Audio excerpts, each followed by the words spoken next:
నేటి తరం యువత పుస్తక పఠనం చేయవలసిన అవసరం ఉందని ఎన్టీఆర్ ఆరోగ్య శాస్త్ర విశ్వవిద్యాలయ రిజిస్ట్రార్ డాక్టర్ వేమిరెడ్డి రాధికారెడ్డి తెలిపారు. పుస్తక పఠనం చేయకపోతే చరిత్ర తెలియదన్నారు. చరిత్ర తెలియకపోతే అనేక ఇబ్బందులు ఎదుర్కొంటారన్నారు. చిన్నతనం నుండి పుస్తక పఠనం చేసే విధంగా తల్లిదండ్రులు చూడాలని సూచించారు. బందర్ రోడ్ బెన్ సర్కిల్ సమీపంలోని సర్వోత్తమ గ్రంథాలయం నిర్వహణ కమిటీ ఆధ్వర్యంలో 58వ జాతీయ గ్రంథాలయ వారోత్సవాల వేడుకలు నిర్వహించారు. ఈ కార్యక్రమానికి ముఖ్య అతిథిగా ఎన్టీఆర్ ఆరోగ్య శాస్త్ర విశ్వవిద్యాలయం రిజిస్ట్రార్ డాక్టర్ వేమిరెడ్డి రాధికారెడ్డి, ఆత్మీయ అతిథులుగా ఉస్మానియా విశ్వవిద్యాలయం గ్రంథాలయ సమాచార శాస్త్ర విభాగ పూర్వ అధిపతి ఆచార్య ఏఏఎన్ రాజు పాల్గొన్నారు. ఈ సందర్భంగా ముఖ్య అతిథి వేమిరెడ్డి రాధికారెడ్డి మాట్లాడుతూ, పుస్తక పఠనం చేయకపోతే చరిత్ర తెలియదన్నారు. మన చరిత్రను తెలుసుకోకపోతే మనం మన ఉనికిని కోల్పోయినట్టేనని అన్నారు. పుస్తకాల ద్వారానే చరిత్ర తెలుసుకునే అవకాశం ఉంటుందన్నారు. ప్రస్తుత పరిస్థితుల్లో అటు తల్లిదండ్రులు, ఉపాధ్యాయులు విద్యార్థులను పుస్తక పఠనం చేసే విధంగా చర్యలు తీసుకోవాలని సూచించారు. తెలుగు రాష్ట్రాల్లో 100 సంవత్సరాల చరిత్ర పూర్తి చేసుకున్న గ్రంథాలయం సర్వోత్తమ గ్రంథాలయమని చెప్పారు. రాష్ట్రంలో ఎక్కడా లేని విధంగా లక్షల పుస్తకాలను అందించడం ఈ గ్రంథాలయం ఒకటని తెలిపారు. అనంతరం సర్వోత్తమ గ్రంథాలయ కార్యదర్శి రావి శారద మాట్లాడుతూ, గ్రంథాలయాల్లో ఉన్న వనరులను అందరికీ తెలియజేయాలన్న లక్ష్యంతోనే ఈ వారోత్సవ కార్యక్రమాలను నిర్వహిస్తున్నామని చెప్పారు. ఈ వేడుకల్లో భాగంగా విద్యార్థులకు వివిధ రకాల పోటీలను నిర్వహించామని తెలిపారు. గెలుపొందిన విద్యార్థులకు ముఖ్య అతిథుల చేతుల మీదుగా బహుమతులను అందించడం జరిగిందని వివరించారు. 58వ వార్షికోత్సవం మన వారోత్సవాల సందర్భంగా ఇక్కడ గ్రంథాలయంలో సర్వోత్తమ గ్రంథాలయంలో ఈరోజు నేను ముఖ్య అతిథిగా వచ్చాను. సో పిలవగానే అంటే మన ప్రెసిడెంట్ గారు మీరు రావాలి అనగానే ఎందుకు అని నేను అడగలేదు. యాక్చువల్లీ లైబ్రరీ అనగానే అంటే పిల్లలు అండ్ బుక్స్ అనగానే నేను వచ్చేసాను అనమాట. తర్వాత ఈ లైబ్రరీ 1914లో దాదాపు 100 సంవత్సరాలు పూర్తి చేసుకున్న లైబ్రరీ ఇది.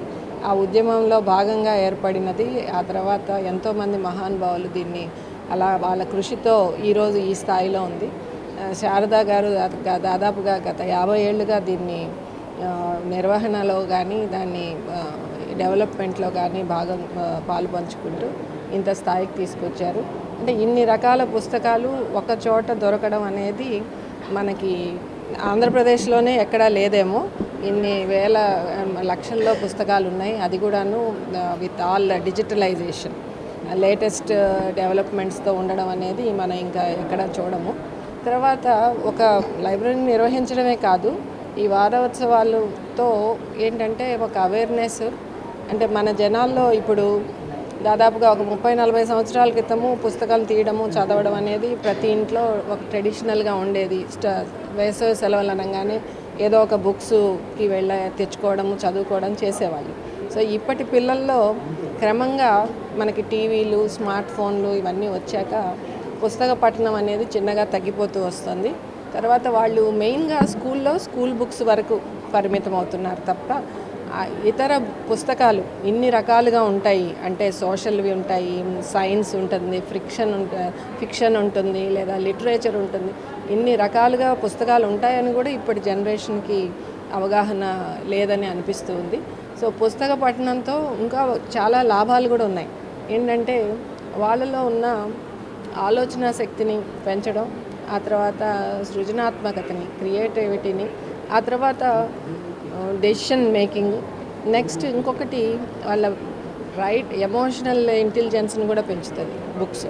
ఇంకొకటి మెయిన్గా ఇప్పుడు మనం ఒక స్టోరీలో చదివితే ఎంతో ఊహాశక్తి, అంటే నెక్స్ట్ ఏమవుతుంది, తర్వాత ఎండ్కి ఏమవుతుంది, ఆ కథలో ముగింపు ఎలా, అంటే ఆ రైటర్కి ఎంతో ఊహాశక్తి ఉంటేనే అవి చేయగలుగుతారు, సో రాయగలుగుతారు.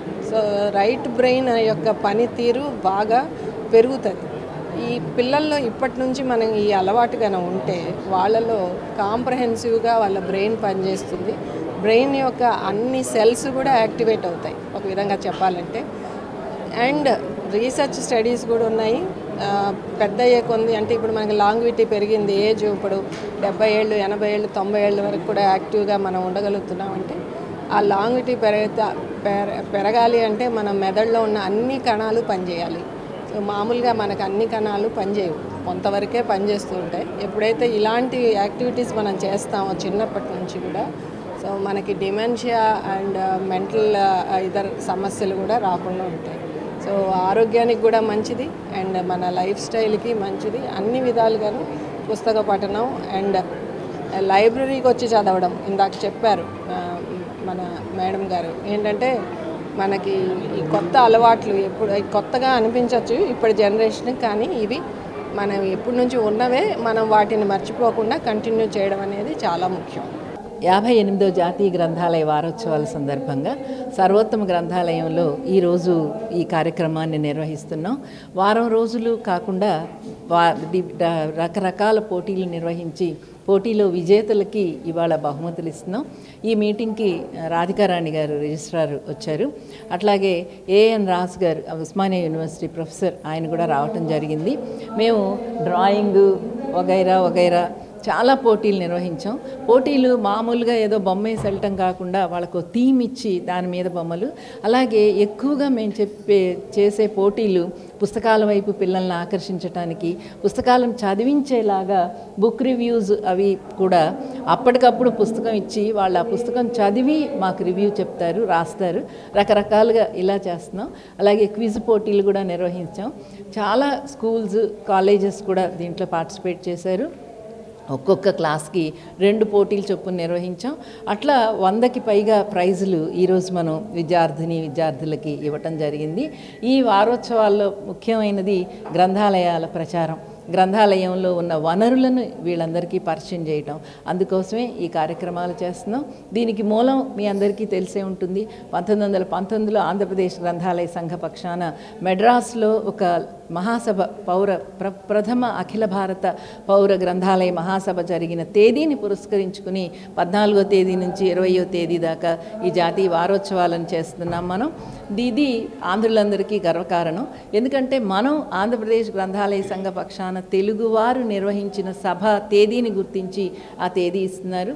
కాకతాళీయంగా 14వ తేదీ నెహ్రూ గారి పుట్టినరోజు, అలాగే 19వ తేదీ ఇందిరాగాంధీ పుట్టినరోజు రావడంతో దాన్ని మహిళా దినంగాను, మొదటి రోజుని పిల్లల దినోత్సవంగా నిర్వహిస్తున్నాం. ఇది గ్రంథాలయ వారోత్సవాల కథా కమామిషన్.